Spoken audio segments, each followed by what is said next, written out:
नमस्कार दोस्तों। आज मैं आपके लिए कुछ आपकी क्वेरीज लेकर के आया हूं जो कि बार बार बच्चे पूछते रहते हैं कमेंट सेक्शन में। तो मैंने सोचा क्यों ना एक ही वीडियो बना दूं। देखिए, ये वीडियो मैं अपने हिसाब से बता रहा हूं, जो मेरे विचार हैं मैं उनको रखूंगा। सबके विचार अलग अलग हो सकते हैं, तो आप इसको देख करके बस समझने का प्रयास करें कि मैं क्या समझाने का प्रयास कर रहा हूं। देखिए, आपका पहला क्वेश्चन है क्या पढ़ें और कैसे पढ़ें। तो उसके दो आंसर होते हैं, क्या पढ़े और कैसे पढ़े। क्या पढ़े तो इंग्लिश, रीजनिंग और जीके पढ़े। एसएससी स्टेनोग्राफर के लिए बता रहा हूँ। आगे मैं आपके लिए बहुत से स्टूडेंट्स ने पूछा एमटीएस मल्टीटास्किंग स्टाफ की स्ट्रेटजी भी बताइए मुझे। तो मैं आपके लिए वो वीडियो भी बहुत जल्द लेकर के आऊंगा जिसमें मैं एमटीएस के बारे में भी आपको बताऊंगा और कुछ एमटीएस साथियों से अपने आप को मिलवाऊंगा भी यूट्यूब पर। तो क्या पढ़े तो इंग्लिश, रीजनिंग, जीके। और कैसे पढ़े तो किताब खोलिए और पढ़ना शुरू कर दीजिए। ठीक है, सबसे पहले देखते हैं हमें तीन चीजें पढ़नी है, इंग्लिश, रीजनिंग, जीके। इंग्लिश के लिए मैंने आपको जैसे कि कल के वीडियो में भी बताया था, इंग्लिश के लिए यदि बेसिक आपको क्लियर करना है तो आप या तो कोई ट्यूशन भी ज्वाइन कर सकते हैं, और यदि आप सेल्फ स्टडी करना चाहते हैं तो उसके लिए आपको इंग्लिश के लिए किताब लेनी पड़ेगी a mirror of common error. A mirror of common error, a mirror of common error by Ashok Kumar Singh की किताब आती है। बहुत ही अच्छी किताब है, उसमें काफी बेसिक से दिया हुआ है जो कि बहुत ज्यादा इजी है और बड़ी आसानी से समझ में आ जाता है। ये बेसिक के लिए किताब है, a mirror of common errors. A mirror of, एक स्टूडेंट ने कमेंट किया था कि सर इतनी सारी किताबें कैसे लेकर के आए, इतने पैसे नहीं है। तो आज में से आपको काफी किताबें तो पीडीएफ डाउनलोड आप कर सकते हैं गूगल पे जा करके। बहुत सारी किताबों की इसमें से आपको पीडीएफ मिल जाएगी यदि आप इनको परचेस नहीं कर पा रहे। आप मिरर ऑफ कॉमन एरर से आप बेसिक करिए। यदि आपके पास समय है तो एक किताब और आती है British English grammar bye Ashok Kumar Singh, उसको आप खरीद सकते हैं। उसमें से थोड़ा और डिटेल में पढ़ सकते हैं और इसी के आप सेट पेपर लगा सकते हैं जो प्रैक्टिस के लिए दिए हुए हैं इसमें पीछे, जैसे कि नाउन के अलग, एडजेक्टिव के अलग, एडवर्ब के अलग इत्यादि चीजें इसमें आपको मिल जाएंगी। बाद बाकी आपको ये दिव्यांश सर बहुत अच्छे से बता दिया होगा, लेकिन मैं अपनी तरफ से आपको बता रहा हूं। Mirror of common errors. इसके बाद यदि आपको प्रैक्टिस सेट करने हैं तो आपको पता ही है सभी को, अजय के सिंह और किरण की किताबें आती हैं। अजय के सिंह और किरण प्रकाशन की किताबें आती हैं। अजय के सिंह और किरण प्रकाशन की किताबें आती हैं और इनको आप इनके वॉकेब्स को, इनके इडियम्स, फ्रेजेस को अच्छी तरीके से घोंट लीजिए, याद कर लीजिए बहुत अच्छी तरीके से। तो तीन बुक्स आपके लिए सफिशिएंट होंगी, mirror of common error, Ajay के सिंह और किरण प्रकाशन। और भी यदि तीन किताबों को आप अच्छे से कंप्लीट कर चुके हैं तो आप एसपी बख्शी पर भी जा सकते हैं, आरएस अग्रवाल पर भी जा सकते हैं उसके और प्रैक्टिस करने हेतु। बाद बाकी इन तीनों किताबों से आपका काम मेरी नजर में हो जाएगा। उसके बाद आगे भी मैंने इसमें लिखा हुआ है कि टेस्ट सीरीज ज्वाइन करेंगे जब आप, तो आपको अपना निखार का पता चलेगा कि हम कितना पढ़ चुके हैं और कैसे पता चलेगा कि हम अच्छा पढ़ रहे हैं। दूसरा है रीजनिंग। रीजनिंग के लिए सबसे पहली बात तो आप मेरे वीडियोस को जा करके देखिए जो कि यूट्यूब पर पड़े हुए हैं बहुत सारे। उसके बाद रीजनिंग के लिए आपको प्रीवियस ईयर के सेट लगाने हैं। इसके लिए स्पार्क पब्लिकेशन की किताब आती है, स्पार्क पब्लिकेशन सेट पेपर के लिए। और यदि आपको टॉपिक वाइज करना है तो किरण प्रकाशन की आती है, टॉपिक वाइज के लिए किरण प्रकाशन की किताब आती है। टॉपिक वाइज के लिए आप किरण प्रकाशन की किताब से पढ़ सकते हैं। यदि आपको सेट पेपर लगाना है टाइम सेट करके तो स्पार्क पब्लिकेशन बेस्ट है। केवल ये दो किताबें किरण प्रकाशन और स्पार्क पब्लिकेशन पर्याप्त हैं, लेकिन थोड़ा सा रीजनिंग का सिनेरियो चेंज हो गया है। तो आप 2019 में जितने भी सेट पेपर दिए हैं उनको कम से कम 3 से 4 बार सॉल्व करें। मैं फिर रिपीट कर रहा हूं, जो कि एसएससी 2019 में जो रीजनिंग के सेट पेपर आए थे उनको एक बार नहीं 3 से 4 बार क्वेश्चन सॉल्व करें। जब आप 3 से 4 बार करेंगे तो आपका अपने आप ही माइंड मेकअप हो जाएगा। अब आते हैं जीके के लिए।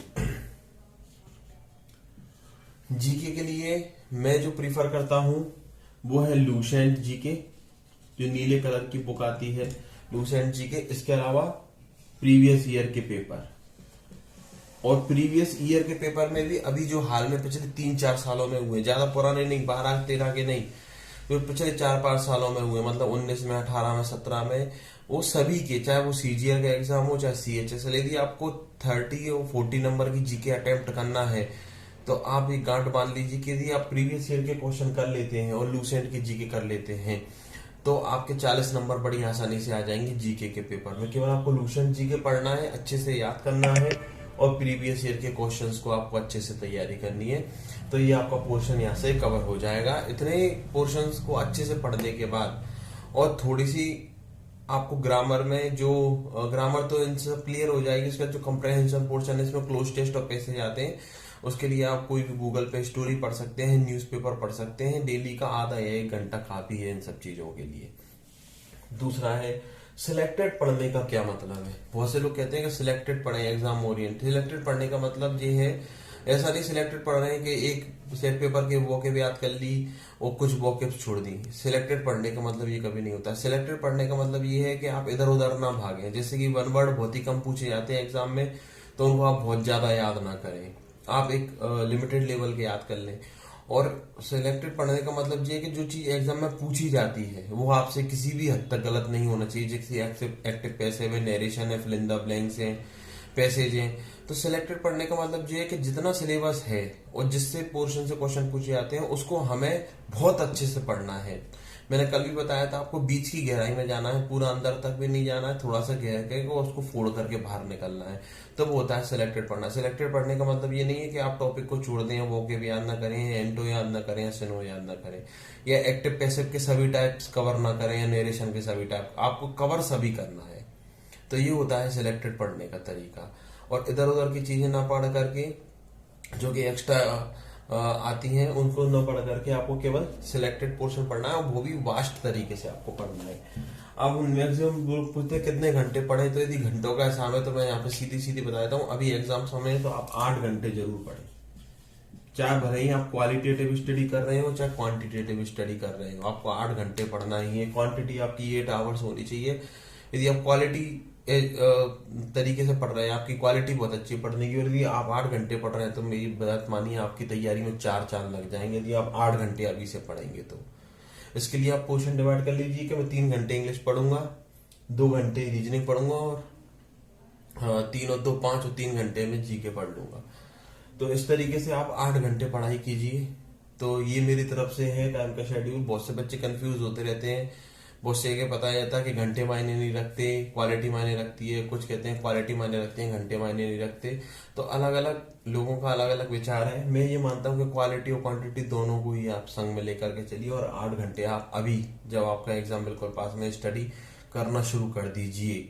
घड़ी से गिन लीजिए 8 घंटे। 8 घंटे के बाद आप अपना मनोरंजन कीजिए, एंटरटेनमेंट कीजिए, मोबाइल चलाइए, कुछ भी करिए, लेकिन 8 घंटे अपने को डेडिकेटेडली दीजिए। मोटिवेट हमेशा कैसे रहे, मोटिवेशन के लिए आप इतना याद रखिए कि जिस दिन आपका सिलेक्शन लिस्ट में नाम आएगा उस दिन आपको और आपकी फैमिली मेंबर्स को कितनी ज्यादा खुशी होने वाली है।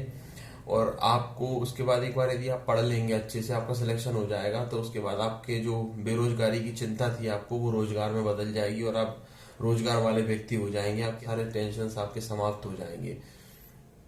ठीक है, तो मोटिवेशन लेने के लिए, मोटिवेटेड रहने के लिए सबसे ज्यादा जरूरी है कि हम इतना जाने कि जिस दिन हमारा सिलेक्शन हो जाएगा उस दिन हम कितने खुश होंगे। और उस खुशी को पाने के लिए ही आप ये पढ़ाई करते रहेंगे। आप में सुस्तता नहीं आएगी, आप लगातार पढ़ाई करते रहेंगे अच्छे तरीके से।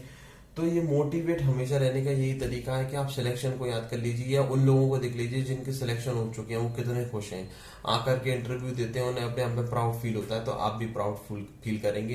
तो जब भी आपका मन ना करे या आप आलस करें तो इस बात को याद कर लेना कि यार मेरा सिलेक्शन हो गया। यदि इसी साल मेरा सिलेक्शन हो गया तो यार आगे इन सब चीजों को नहीं पढ़ना पड़ेगा मुझे और मैं एक बार मैं जॉब ले लूंगा और मैं बहुत खुश हो जाऊंगा और सभी खुश हो जाएंगे। मेरे माथे से या मानसिक तनाव मेरा कम हो जाएगा। अगला है, पहले स्किल टेस्ट पढ़ें या रिटर्न एग्जाम की तैयारी करें। सीधा सीधा आंसर बताऊंगा, रिटर्न एग्जाम की तैयारी करें, अभी स्किल टेस्ट की तैयारी बिल्कुल भी ना करें। क्योंकि आप जब प्री निकल जाएगा तभी तो मेंस में बैठ पाएंगे। जब आपका प्री ही नहीं निकलेगा तो मेंस दे करके क्या करेंगे। देखिए, स्किल टेस्ट जो 80 वर्ड्स पर मिनट का होता है वो बड़ी आसानी से निकल जाता है थोड़ी सी मेहनत करके। हाँ, 100 वर्ड्स पर मिनट का थोड़ा सा दिक्कत पड़ती है, बट वो भी उस समय कुशल मेहनत से और अच्छे से प्रैक्टिस करके वो भी निकल जाता है। बट सबसे पहले रिटर्न एग्जाम की, तो आपका अभी पूरा फोकस रिटर्न एग्जाम पर होना चाहिए। स्किल टेस्ट को फिलहाल के लिए मेरे पर्टिकुलर मेरे विचारों को बता रहा हूँ, आप अभी भूल जाइए। यदि मैं आपकी जगह भी तैयारी कर रहा होता तो मैं केवल रिटर्न पर फोकस करता, स्किल टेस्ट की चिंता बिल्कुल भी नहीं करता, क्योंकि वो निकल जाता है मेहनत करके अच्छे से। यदि आप प्रैक्टिस करेंगे दिन रात, एक बार आपको प्री निकल गया, आपके अंदर बहुत ज्यादा कॉन्फिडेंस डेवलप हो जाएगा, आप खुश हो जाएंगे और खुशी में आप अपने आप ही मोटिवेशन से 12-12, 13-13 घंटे भी यदि प्रैक्टिस करेंगे तो आप बड़ी आसानी से कर सकते हैं। अगला सेल्फ स्टडी और कोचिंग। क्या करें, सेल्फ स्टडी करें और कोचिंग करें, दोनों ही सही चॉइस है आपके लिए। और अकेले सेल्फ स्टडी से भी कुछ नहीं होगा और अकेले सेल्फ कोचिंग से भी कुछ नहीं होगा। ऐसा मैं क्यों कह रहा हूं, उसका मैं कारण बताता हूं। जब आप सेल्फ स्टडी करेंगे तो जो चीज, अब ऐसा तो नहीं कि आप पहली बार पढ़ रहे हैं, आप ही ऐसे व्यक्ति हैं जो पढ़ रहे हैं, आपसे ऊपर ऐसे बहुत से लोग हैं जो कि इनको बहुत डिटेल में पढ़ चुके हैं, चाहे वो इंग्लिश हो, चाहे रीजनिंग हो, चाहे जीके हो। बहुत से लोगों को बहुत कुछ आता है, यदि वो कुशल मार्गदर्शक है और वो अच्छे शिक्षक हैं, कोई भी हो, तो यदि आपके पास एक कुशल मार्गदर्शक और एक अच्छा शिक्षक है तो वो आपको जो चीजें उसको पहले से आती हैं वो आपको पहले से ही सिखा देगा, तो आपको ज्यादा मेहनत करने की उसमें जरूरत पड़ेगी ही नहीं किसी भी तरह से। तो मेरे कहने का मतलब यही है कि कोचिंग पे जो आप पढ़ लेते हैं, जो आपको ट्यूटर पढ़ा देता है, उसके बाद आपको सेल्फ स्टडी भी करनी होती है। यदि आप प्योर सेल्फ स्टडी करेंगे तो आप बेहतर तरीके से कर पाएंगे और आप और ज्यादा नॉलेजेबल बंदे बन जाएंगे। सेल्फ स्टडी एक ऐसी चीज होती है, मैं इसमें सबसे ज्यादा बिलीव करता हूँ सेल्फ स्टडी में, क्योंकि मैंने भी सेल्फ स्टडी ही की है। लेकिन यदि आपके पास एक कुशल मार्गदर्शक है और उसको पहले से ही सारी चीजें आती हैं, तो आप जो चीजें 6 महीने में सीखेंगे वो आपको 2 महीने में सिखा देगा और आपको बाद बाकी उसको याद करने में, समझने में ही समय खर्च करना पड़ेगा। तो दोनों ही चीजों की जरूरत है। सेल्फ स्टडी भी कर सकते हैं, कोचिंग भी कर सकते हैं। सेल्फ स्टडी करेंगे तो कुछ समय ज्यादा लगेगा, बट आप और बेहतर सीख पाएंगे बाकायदा किसी कोचिंग के, ठीक है ना। अगला है ऑनलाइन वर्सेस ऑफलाइन। तो देखिए, इन दोनों के अपने अपने फायदे और मेरिट्स एंड डीमेरिट्स हैं। ऑफलाइन कोचिंग में क्या होता है कि आप रूबरू होकर के पढ़ते हैं किसी भी शिक्षक से, उसके बाद अपने डाउट्स हैं तो उनसे वहीं पर क्लियर कर सकते हैं। कुछ समस्या आती है, यदि टेस्ट सीरीज अवेलेबल है ऑफलाइन कोचिंग में तो और भी बहुत अच्छी बात है। और ऑनलाइन कोचिंग के ये फायदे हैं कि यदि आप ऑनलाइन पढ़ते हैं तो आप वीडियो को बार बार देख सकते हैं, पहली बात। और यदि कुछ कुशल मार्गदर्शक आपको ऑनलाइन पढ़ा रहा है तो वो एक ही बार में ऐसा पढ़ा देगा जिससे कि आपको बहुत ही कम या लिमिटेड नंबर ऑफ डाउट्स रह जाएंगे। और यदि बहुत अच्छा शिक्षक है तो आपको इस तरीके से पढ़ा देगा कि अपने डाउट्स आप खुद ही क्लियर कर लेंगे।